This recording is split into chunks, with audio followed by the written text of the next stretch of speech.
Hi,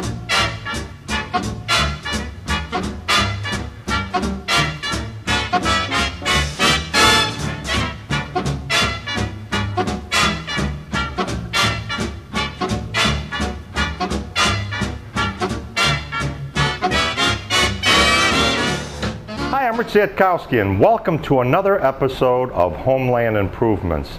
You know, it's been 4 years we've been doing these shows. My lectures and seminars at home shows have been going on for 4 years.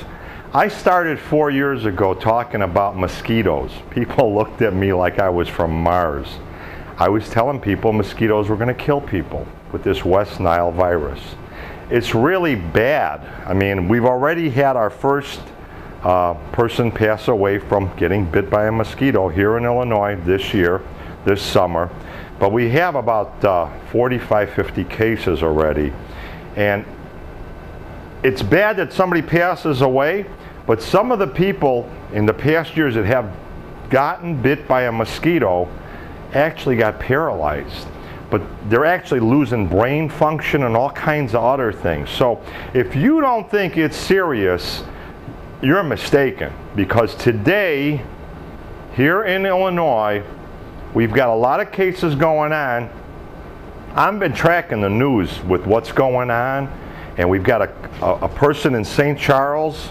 We had a person in Crete, way out south. We had a girl in Rosemont that was hospitalized by being bit by a mosquito.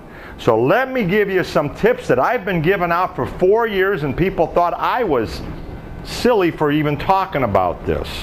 Number one, if you're going to be going out and being outside, if the kids are going out, if you're going out and you're going to be outdoors, you're going to go on a picnic or go to the beach or whatever, or even just hang around the parks, what I want you to do is take the clothes that you're going to be wearing that day.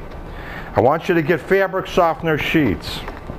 Now I want you to take about 5 of these. 6 of them. I want you to put them in the dryer, and I want you to put all your clothes in that dryer for 10 minutes. Yes, the clothes are dry and they're put away right now. I want you to put them in the dryer for 10 minutes and turn the dryer on for 10 minutes. Mosquitoes hate the smell of fabric softener. So if your clothes have that scent on them, mosquitoes will hopefully stay away from you. But you know what? This is really getting serious right now. I'm going to tell you the one trick that I've been talking about for the last 4 years, and that is any kind of liquid soap. Liquid dishwashing soap works the best. People ask me if they could use a laundry detergent. Laundry detergents are fine if you don't have liquid dishwashing soap, but I'd rather go with this because it's a lot better. There's a lot of different things in here. It's biodegradable, number one. You wash your dishes with it. It doesn't leave anything, a residue or anything like that. But it's also an antibacterial soap. A lot of your dishwashing soaps have antibacterial stuff in them, so it kills bacteria. What I want you to do is take a Miracle-Gro feeder. You can purchase these. They're inexpensive. They're less than $10 in the average home store or your Ace Hardware. I want you to pour about an inch into this. You know, we just came up about where the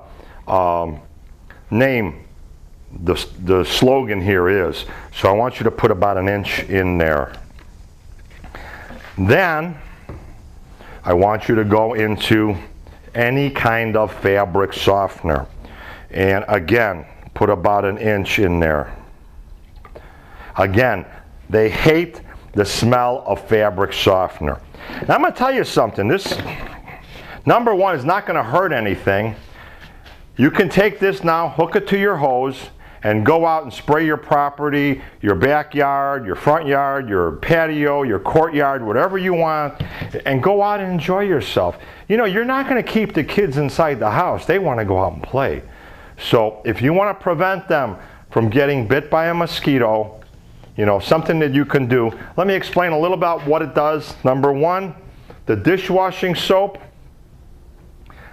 will actually They'll drink the water. When you hook this to the Miracle Grow Feeder to the hose and spray the area, you're putting so much water out there that the soap and the fabric softener is very minute. I mean, it won't hurt anything. It won't hurt anything out there. But when any kind of bug will drink the water, that's what they'll do. They'll drink the water. They'll get diarrhea and they die. So you're going to get rid of the mosquitoes. The soap makes them get diarrhea. The fabric softener, they can't stand the smell of, so they'll stay away.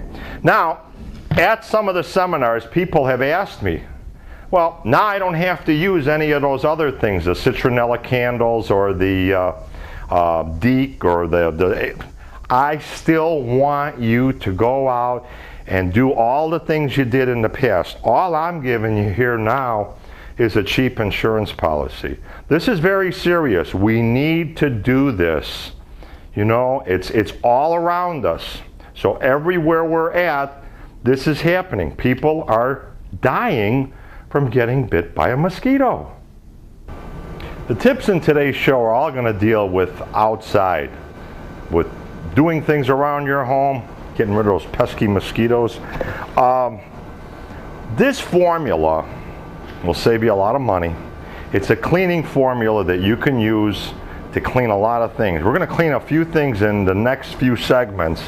We're going to start off with a fence, okay? I've seen so many of you out there painting a fence or even staining a dirty fence. Don't ever paint or stain over dirt. You know what we're going to get into today? First off, how to clean it. Then we're going to give you some really great tips on how to maintain a fence and keep it going really well. You need one of these. These are, when I was growing up, they used to call these Hudson sprayers. What you do is you fill them up and then you go out and spray. We already have our water in here. Now, to clean a fence, to clean pavers, sidewalks, stuff like that, don't get into anything that's painted that you're not going to be refinishing. But I find one of the best cleaners out there is good old Clorox bleach. I'm going to take and pour about 2 cups in here into our spray unit, the pump sprayer or Hudson sprayer. That's about 2 cups. I'm a pretty good mixologist, I think. And now I'm going to take dishwashing soap. And I'm going to put about 10 ounces of dishwashing soap in here also. We already have our water in there, so we're filled up with water, our dishwashing soap, and our Clorox bleach.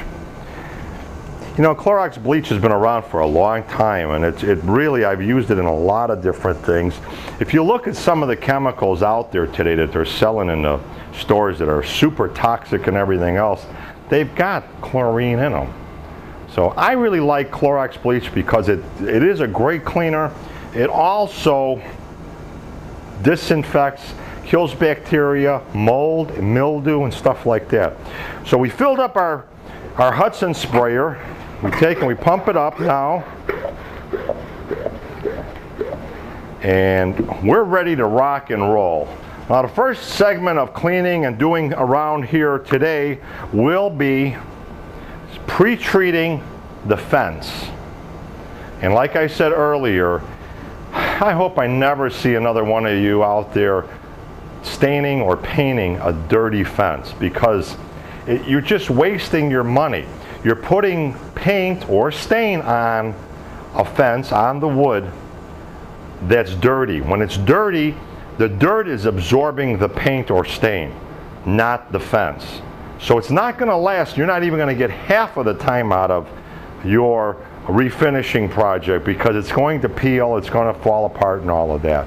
You definitely want to use something like this, pre-treat it, and then go into pressure washing the fence. You know, let me tell you a little bit about this fence that we're doing right now. You see us pressure washing it and that. This fence was put up 25 years ago. You know, today we buy these, oh gosh, I don't want to say it, but They're cheap, they're inexpensive. These fences they have at the big box stores, they don't even last a few years. We're the windy city. All of a sudden the wind hits and the pickets are blowing off and everything else. So if you buy a quality fence and maintain it properly, you'll really have a great product. So this 24-year-old fence, we're in process right now of refinishing. So we power washed the whole thing. It turned out really well using our pre-treatment of water, a couple of cups of bleach, and about 10 ounces of liquid dishwashing soap in this sprayer.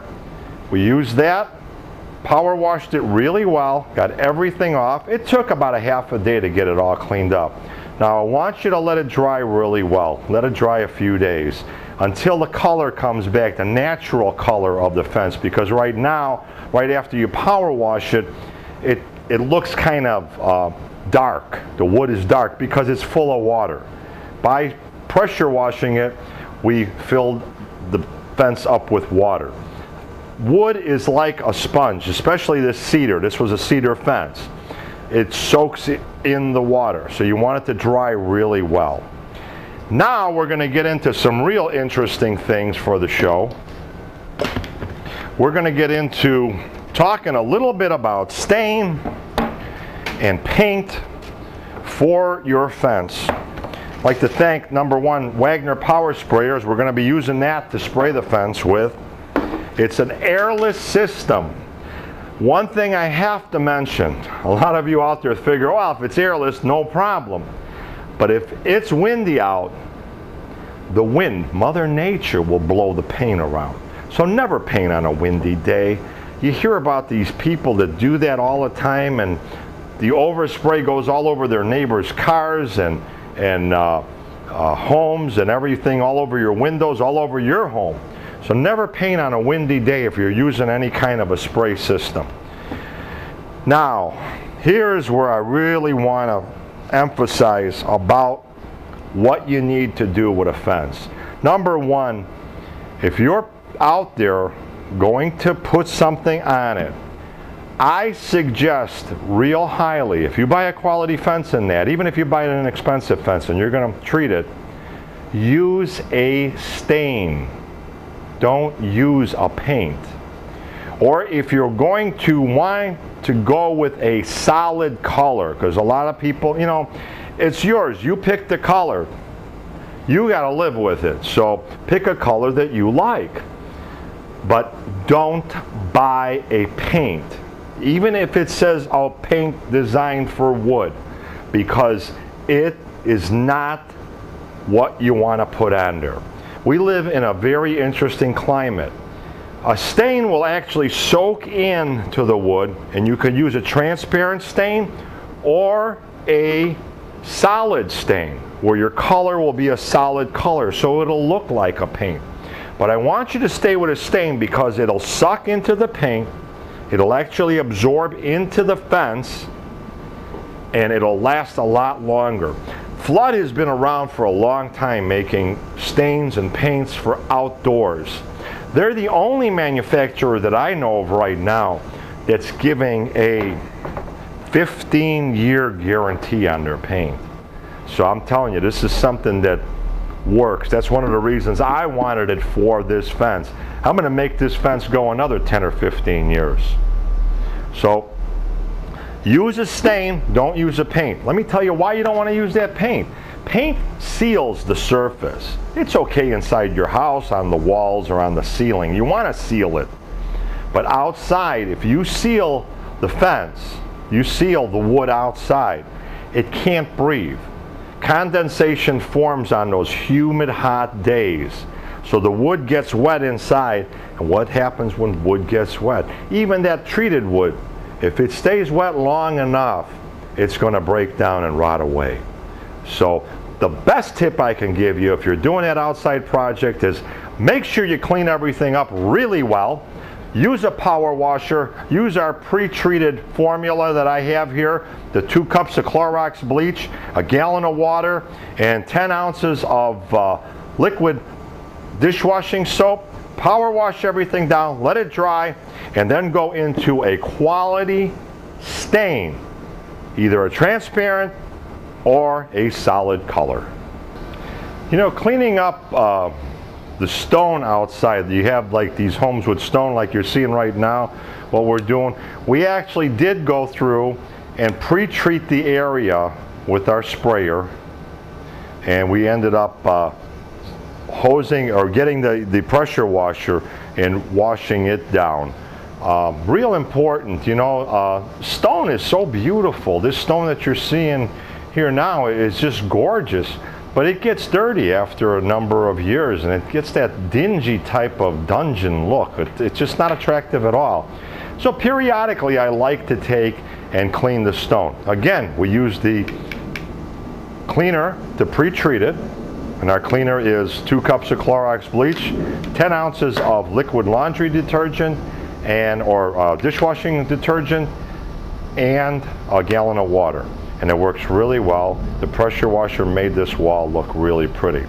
Now, a lot of you out there have these paver bricks, or as you're seeing here, we have common bricks on this staircase and the front porch of this house. What ended up happening, because common brick is very, very porous, it attracts moisture, and the moisture stays there. It stays there for a long time until Mother Nature dries it out. But bricks will actually hold moisture, it'll hold dampness, it'll hold humidity. So what ends up happening is these bricks will end up starting to turn green. It looks like there's moss actually growing on it.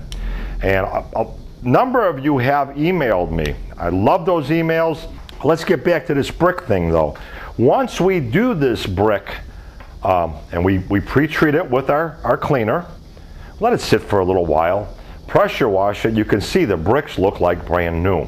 To prevent the bricks from getting that green effect again, or getting moisture and mildew living inside the bricks, let the bricks dry a couple of days, or at least a day in the sunlight, especially this summer as hot as it's been, and then you can go over with a masonry sealer.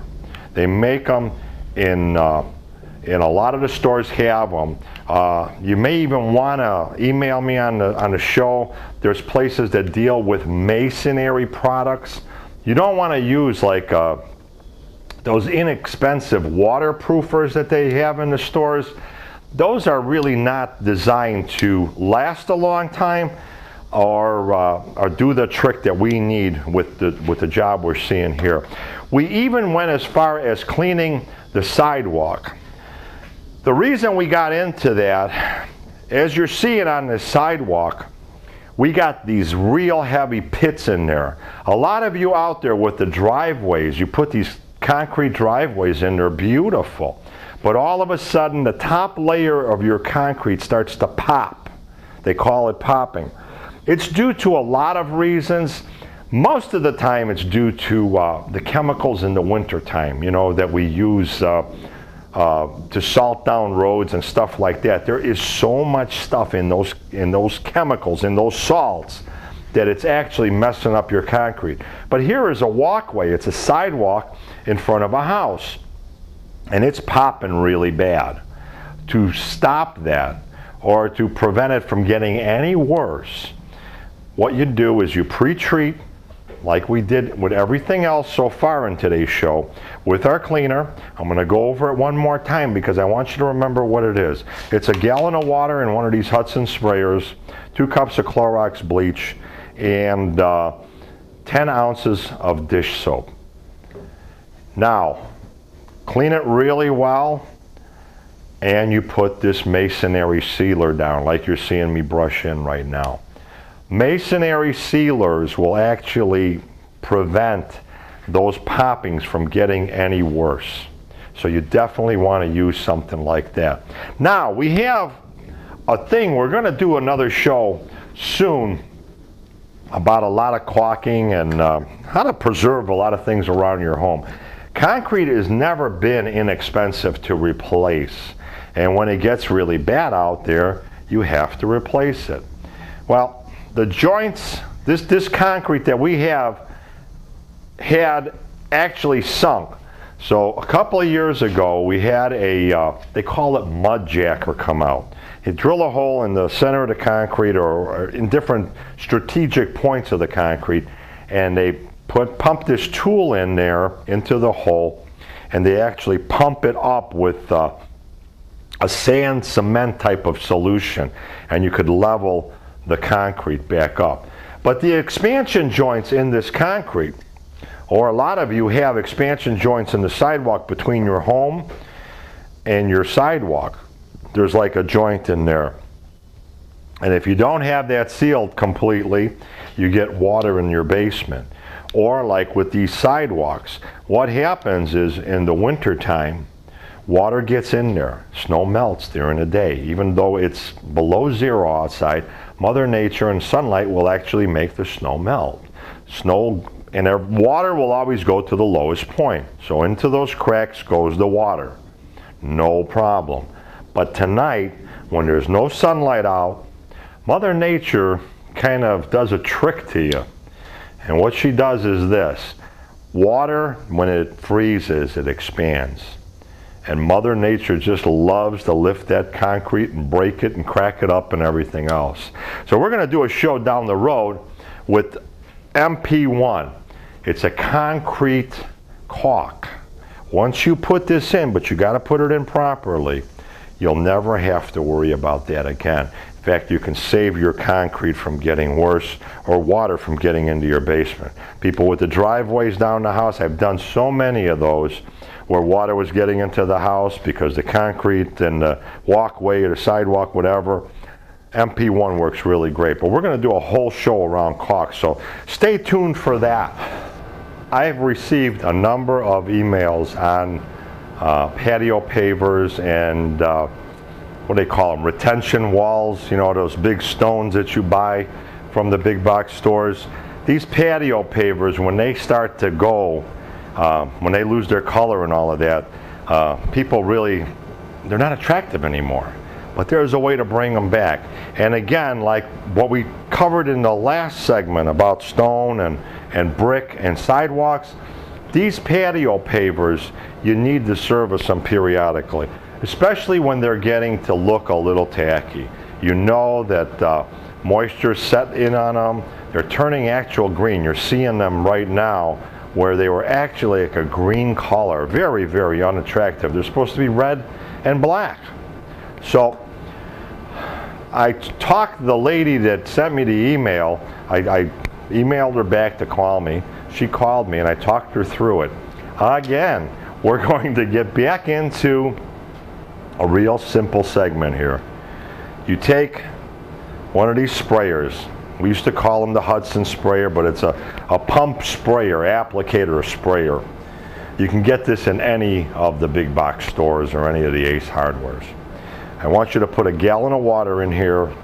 I want you to put 2 cups of Clorox bleach and 10 ounces of liquid dish soap. It's real important that you use liquid too. I don't like the powder soaps. The powder soaps just don't dissolve as good and they leave like a residue behind. So always use the liquid.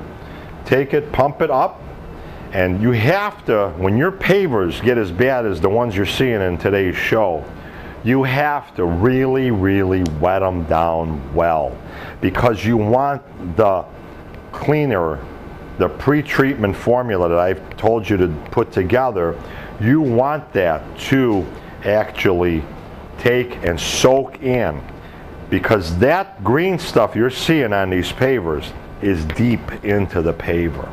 If you just take a hose and hose it off, you're never going to get it to look right. So definitely soak it down real well. I would even let it sit for, oh, I'd say an hour or so. Catch it before it starts to dry out. That's a good time.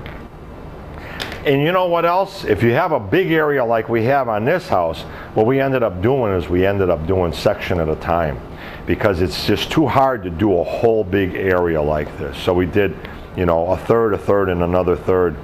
That makes 3/3. I think that's the whole pie, isn't it? So now we're going to get into that pressure washer. As you're seeing now, we're using the pressure washer, and you're seeing this stuff come out really, really clean. I mean, we're getting all of that dirt and filth and grime off, and that green stuff's going away. But I definitely want you to take that power washer and sweep it one way all the way through that same paver, and then I want you to come back and do one paver at a time, or do a square like I always tell people. Do a square at a time. Do a 2 foot by 2 foot section and go this way, but I want you to come back and go this way. The reason for that is cement, which these pavers are made of, is a very porous material, and a lot of times it has grooves in it, so you might not get everything out just going this way. You might miss some spots. The bad part about that is when it dries and you want to put the masonry sealer that we talked about on, you can't, because you got those dirt spots in there. So make sure you clean it this way and this way. Or was it this way and that way? I don't remember, but I want you to go both ways. Real important. Let the pavers dry real well, and then get into brushing on the masonry sealer. Now I want you to go to a place that deals with masonry sealers. Don't buy this inexpensive, cheap stuff that's a waterproofer or whatever they want to call it. It's not going to work. It's not going to last a long time. The job that you're doing here today with these pavers, trying to get something to look nice, is not an easy job. It's going to take a lot of work. And when you do it that way, what I want you to do is make sure it lasts a long time. So by using a quality masonry sealer, you are going to have a product that's going to last a long time. If you'd like to advertise on the Chicago History and Automotive Heaven television and radio show, you can contact me at 312-841-2560. Email me at rautomd@gmail.com. Go to our website and check out all of our stuff. We have a sponsors page on there at richiez.com. That's www.richiez.com. If you have a business, product, or a service, we can put together a package that'll help benefit your business, product, or service. Or if you just like to donate, it's a pledge drive. You can donate to our show and keep us on the air. We're actually looking for sponsors to do a lot more shows like you've seen today. I'm Richie Z. Thank you for watching. We're going to do a few segments here on the things you use around your yard and the outside of your home. We have a Mantis tiller here. This is really important to get everything, your plant bed or your garden, ready before you start to plant. And even at the end of the season, when you pull everything out, a lot of times it's great at that time to throw some weed killer down to take care of those pesky weeds and till the soil again. It really, really helps. You aerate that soil and it gets it kind of ready for the next season. But you know what I want to really talk about? When you start needing spark plugs for these, I just had a friend of mine call me. They had a problem with, I think it was a lawnmower or it was a chainsaw. And what the problem was is it didn't run right. He pulled the plug was really dirty, really old. It was a number of years old. So he went to the store, not taking the plug with him. Just went to the store and pulled a plug in the garden section off of the board, brought it home, put it in. It would not work. It couldn't get it running. It's real important, especially with today's technology, to whenever you're changing something, you need to get the right plug, the spark plug that was in there. You need to put the same kind in there. Another big factor, these things run on gas and this 2-cycle oil. A lot of us out there, and I'm guilty as you are, we'll go out and we'll become mixologists. We just open the little gas tank and we pour our gas in, and then we take this 2-cycle oil and we just kind of mix it. We just pour it in. Please don't do that. You're going to shorten the life of your machine. You're not going to have as much power as you need to rototill something, a flower bed or a garden. You need to mix this to the exact design and measurement that they want you to mix it. If you change your spark plug with the right plug, mix the gas properly with the 2-cycle oil, you'll make this thing last forever, and you'll get through that project a lot better. Aeroflex Technology out of Rock Hill, South Carolina, supplied us with a real interesting product. Are you frustrated like me every time you go to cut your grass? I have purchased every blank thing on the market to try to make my job a little easier to edge my lawn, and I have never found anything that worked well. In fact, even last year I did something where I bought oh gosh, I forget that there was these metal things that would actually move back and forth as they're spinning around and everything, and those metal things just didn't work right. In fact, one of them actually sheared off last year, and it hit me, so I had kind of a bruise and a little bit of a cut from that. You know, you're going out to cut your lawn, you put on a pair of shorts, go out and cut your lawn. So I found this through one of the magazines. I do a lot of reading, I do a lot of research. If you think that I'm just doing products just to do products, you're wrong. We really researched this. Well, they came up with this system now, this Aeroflex technology, where you have these little polypropylene whips, is what I want to call them. I'm sure they have a technical name for them, but I'm going to call it a whip. And what they do is you take your head off completely, your old head, this old primitive thing. In fact, I even bought this one. I'm going to tell you something, where you're supposed to be able to tap it on the sidewalk or the walkway or whatever, and it's supposed to feed you more cord. We did everything humanly possible to try to do that after it went out of its roll of cord, and it never worked that way. So I must waste about probably 15 to 20 minutes every time I cut my lawn and do my trimming, because this always gets broken off and I have to take the bolt off, pull the stuff through. Well, we're eliminating all of this today. This is going. I'll see you later. Goodbye. It's gone. Now, we got this system from Aeroflex Technology, and they called me. They asked me, how did you like it? They made it sound over the phone like it was really gonna go on for a long time. You know, after cutting the lawn, I had to replace them one time, where I probably used to do it 15 times. But this is after one time. You could still use these, but they're real short. I like to go when they're a lot longer. But what you do, this system just works out really well. And you take it, it locks down, and then you just bolt it up, and it's all done, and it works great.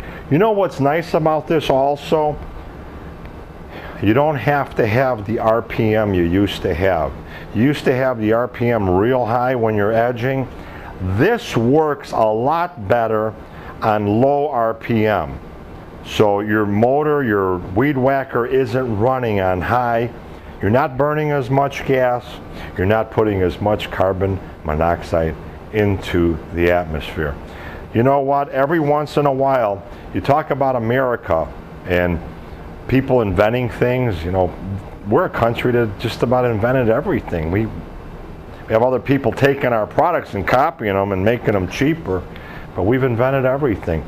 I tip my hat to a company like this that came up with a thing that's going to save me a lot of time and aggravation, because I'm fed up with changing those wires that I used to use when I was trimming my grass.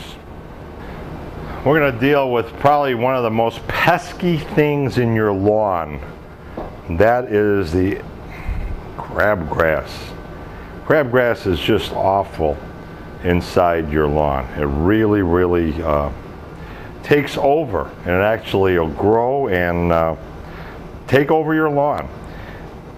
For years I've been talking about a product, they call it a pre-immersion, and that is peroxide, ammonia, iced tea, and baby shampoo. You mix that into a gallon container. In fact, for my property, I end up mixing a couple of gallons and putting it down to get rid of the pesky crabgrass. Well, I'm going to tell you something. For years I've had a real bad problem with crabgrass. I did everything humanly possible to get rid of it, and it just kept coming back every year. Let me tell you how I finally did get rid of it. Number one, we use this pre-immersion, but you have to listen to what I'm going to tell you right now. You have to put it down. We're getting to the end of summer. You have to put it down after the first frost. I suggest sometime in November, because this crabgrass throws off a lot of seeds.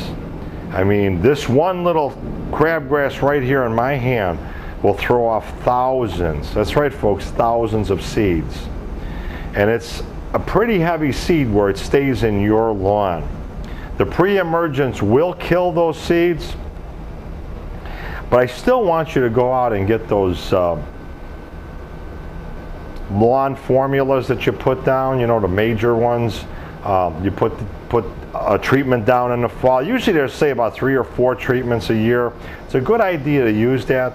But just like what we're talking about right now with this pre-emergent I'm talking about to kill crabgrass, you should put down those fertilizers and those weed killers after the first frost, around November, because it will work on killing the seeds from this little varmint here, this crabgrass. You know, I just about for like the last, I would say about the last 5-6 years, I had relatively no crabgrass in my lawn at all. But if your neighbor has a lot of it, and you have a windy season, you'll actually have the grass get seeds from your neighbor's yard. So put down the stuff after the first frost, and then your spring treatment of the pre-emergent that I'm talking about, plus your fertilizer. They don't tell you this on TV, they just tell you to use their product, but you should put it down before the lawn starts to thaw, before your grass starts to germinate. If you do this, if there's any seeds in that lawn from a pre-emerge from the pre-season, you will kill those seeds before it starts. This spring, I was very busy with home shows. We were doing a lot of home shows and stuff, and I kind of put my pre-emergent and my fertilizer down a little late, and that's why I'm seeing probably like a half a dozen patches. Well, I brought it all out to show you. You know what? You're not the only one out there with crabgrass. Even I get it and have it. But we're going to get rid of this by doing those simple tips we just talked about. A lot of you out there have a problem with that seepage, where you have a little bit of water, just enough to make a little bit of a mess, or have a little problem somewhere in your basements. 99% of the time when you have a minor seepage problem around your home, you have a problem with gutters. Gutters are really, really a big factor of a seepage problem in the home. Number one problem most people have is the gutters will end up getting clogged up.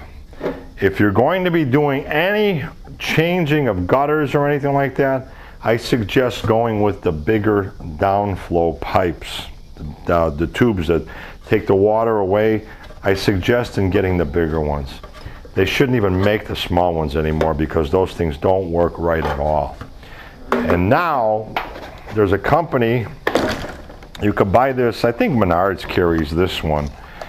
You can buy this where you can attach it to your gutter and you can actually slide it out.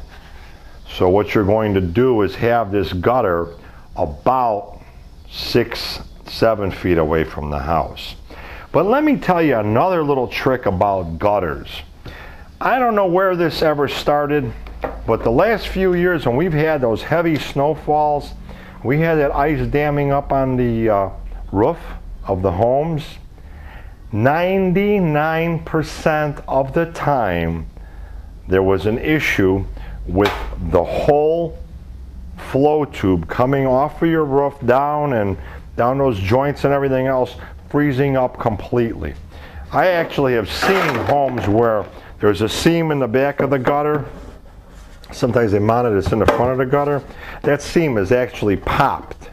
So if you go out there right now and look at your gutter and that seam is popped, that's a sign that that gutter froze. So you have a water issue. Now, every gutter that I see is actually down on the ground. So when in the wintertime when ice forms and it flows down into here, this all freezes up. I suggest cutting the gutter about 18 inches high, 16 to 18 inches high. Cut the tube higher so that you have a water flow. Mother Nature and water flows to the lowest point. So if you have it down here, it's going to freeze this whole thing, freeze all the way up your tube. You're going to have ice damming on your roof. You're going to have leaks in your house. And this all could be prevented if you just simply cut your tube a little higher, about 16 inches high, install one of these adjust-a-spout, they call it. The reason they call this an adjust-a-spout is because you could turn it 360 degrees. If I didn't have my sign in the way, I could turn it at 360 degrees. But you can see, what's nice, you can also put it away when you're not using it, flip it up. Or you could just put it against the building or whatever. So this works really well. A lot of you out there might even have tubes coming out and everything. I suggest getting one of these. Get it away from the house. If you have the water away from the house, and you want to be at least 6 to 8 feet away from the house if you can, water will run off and you'll take care of that seepage problem. You know, another thing I want to get into, gosh, they're coming out with these new things for gutters now where it stops the leaves from going into it and all of that. I forgot the name of them. Some of them are pretty cool. Some of them don't work really well at all. In fact, what's happening, if you had those put in your house and you go up on a ladder in the summertime, be very careful. Watch to see if there's bees around there. What's happening now is bees are going in there and they're nesting inside those gutters. So there's products like this out, and I like this one here. It's got a number of holes, you know, hundreds of holes in it, but it also has a screen there. Because if you live around a house like I have, we have the helicopters, and the helicopters actually clog these. You've seen it happening. So get that water to flow away from the house. If you're changing gutters, go with the bigger tubes. Adjust-a-spout I use a lot. It really works. It will solve a lot of your problems around your home. Now let me get into a question I am asked a lot at home shows. And that is, Rich, what can I do when in the corners of my home where the gutters meet, where they join? Let's see, I don't have the joining piece right here right now, but you know what I'm talking about, the corner where these two gutters are put together. It leaks, it drips in that corner. What can I do with it? Well, everybody I talk to, I ask the same question. Have you been up there trying to seal it? And everybody says yes. And I've heard some creative items that was used to seal the gutter. Nothing, and I mean nothing, works. People think when silicone came out, it was the salvation of the world. You know, we can glue anything together. It'll work. It'll stick everything. Silicone does not work well on metal.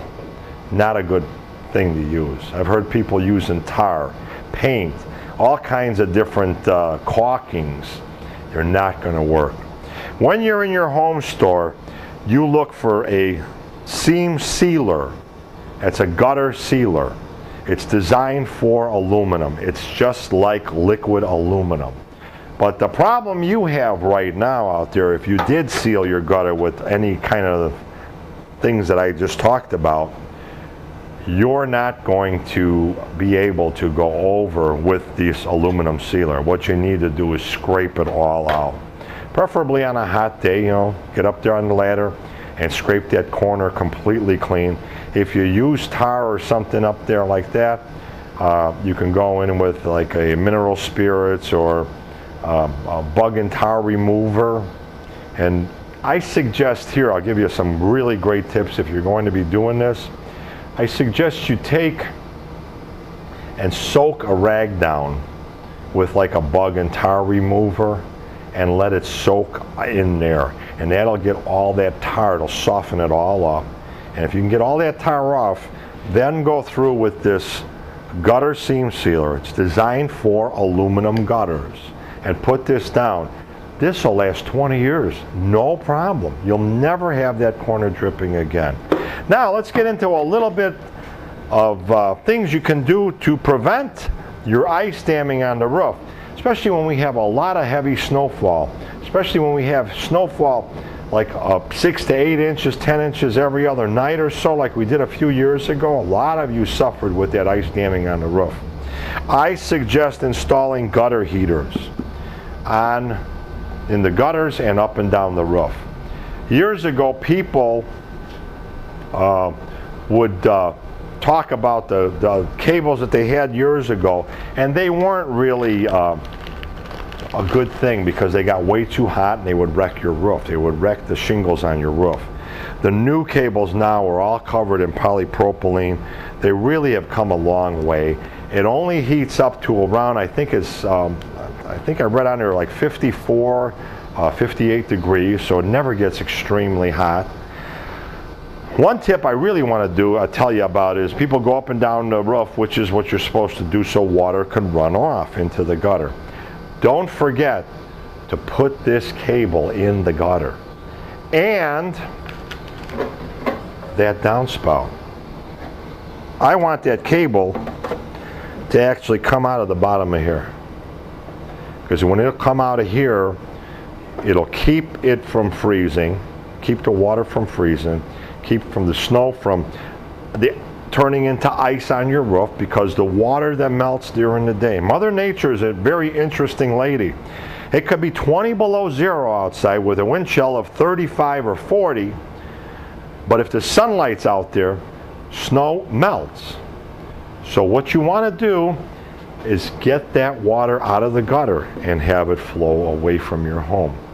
By putting the electric heater, the gutter heater, into the gutter and dropping it down the downspout, you'll keep all that ice damming away from your roof. And you'll be a lot happier in the wintertime during the holidays.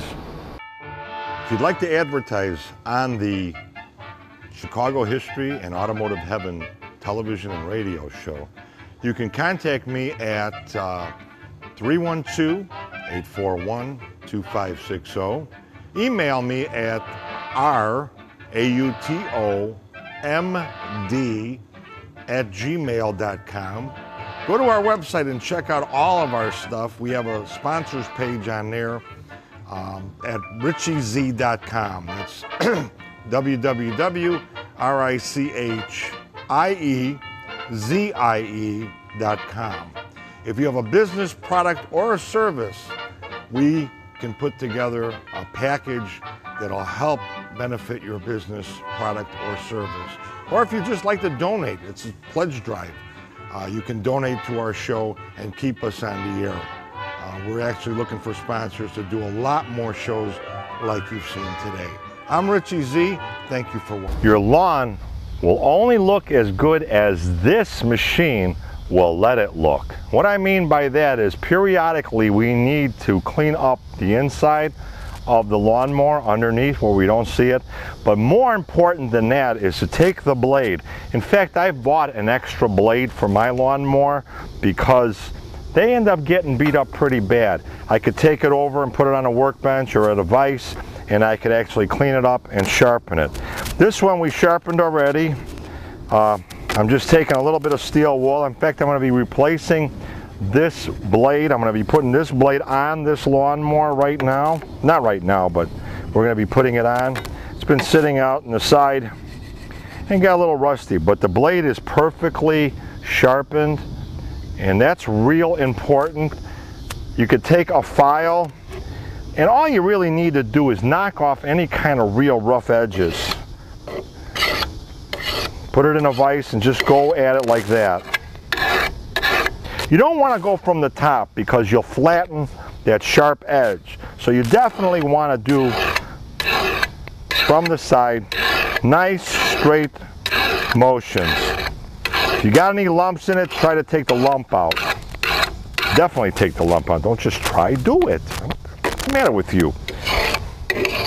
And you just go the same way with this. Take some steel wool, clean it up. But you know what? Let's talk a little bit more about the lawnmower itself, because this unit, if it's really bad underneath, in fact, I clean mine periodically. I've got a little bit of a buildup. But once you take and clean it out really well, scrape everything out, clean it out really well. You know what I find works well to coat it in there to prevent the grass from sticking? I use baker's spray. I take the baker's spray and just spray the inside of the cavity.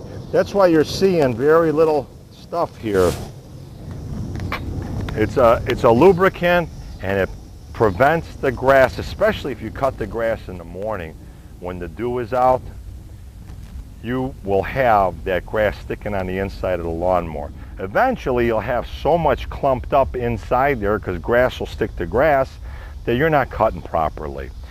By sharpening your blade, cleaning it up, making it work right, instead of ripping the grass with a very dull blade, you're going to be glazing over and cutting it.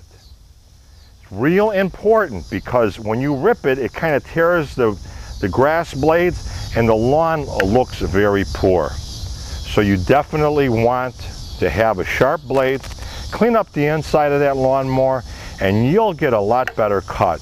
One more quick piece of advice is to take and level your machine, put it on like the medium cut. You want to leave about 2 inches of grass blade up. If you cut the lawn too low, especially in the hot summer, what you're doing is you're not cutting as often then, because you're cutting it very low.